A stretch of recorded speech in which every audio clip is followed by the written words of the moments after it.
Nola struggled with a large infected abscess on her hip for months. Vets at the safari park tried treating her with medication.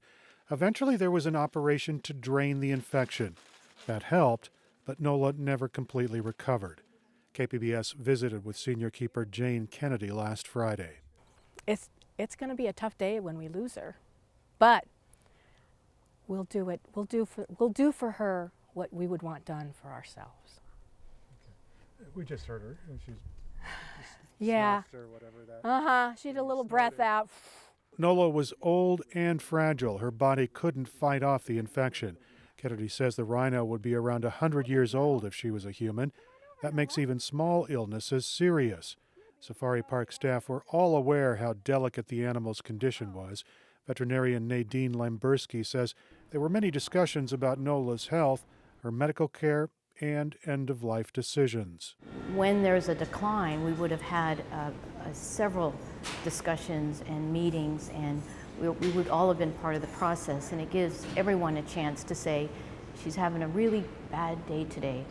Is that the day that we stop providing care, or is this just a short-term thing, and can we get her through this? Lamberski says there were ongoing evaluations where vets, keepers, and staff discussed the best course of action. We have to diagnose and treat a problem, but we have to constantly remind ourselves to back up and look at the whole animal and look at all the people around her and try to get them prepared for what they're going to see. Here, big girl. Here. So that's her medicine apple. Keeper Jane Kennedy has been bracing herself for Nola's passing for some time. The safari park's other northern white rhino died last December. She says that was tough, but it helped Kennedy be realistic about end-of-life care. My sister died in my arms when she was in a hospice plan. And so I know what it's like to lose somebody that you really love. And I really love Nola, and I love a lot of people, but I'm going to be really sad the day that we lose her because she is so special. Only 3 living northern white rhinos remain. They survive in a wildlife preserve in Kenya. None of them are capable of reproducing.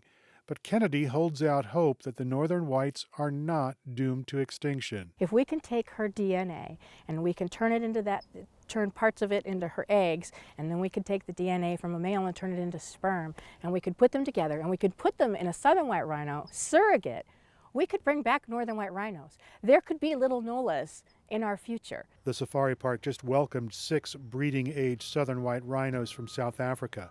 Oh, sweet girl. Curator Steve Metzler says the herd is currently quarantined in a backstage area of the park. This big girl over here is one of our most calm, and so she is a great example for everybody else. As she comes over and works with us, everyone else is watching and seeing that we're good people. Metzler says these animals are the linchpin of an ambitious and complicated plan to revive the northern whites.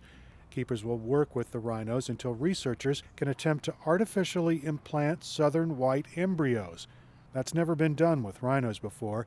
It requires the development of tools and techniques. All the scientists have a lot of work ahead of them to work out those techniques, and at the same time, our team has a lot of work ahead of them to get these animals comfortable with everything that they would be needing to do. If keepers and technicians can deliver with southern white rhinos, researchers will try to implant a northern white embryo into one of these newly arrived females.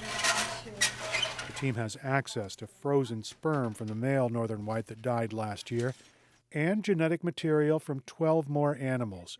Keeper Jane Kennedy is hopeful because researchers are working hard to repopulate the species. If we don't, as a species, humans, do something about the extinction of the animals on our planet, no one will. They aren't going to come back unless we help them. And I believe we owe it to some of these animals to do what we can to help them stay on this planet. They deserve it too. Kennedy says Nola's lasting legacy may be her role as a catalyst for efforts to reproduce her species. She says that's ironic because Nola never had any offspring, even though she lived a long life. Eric Anderson, KPBS News.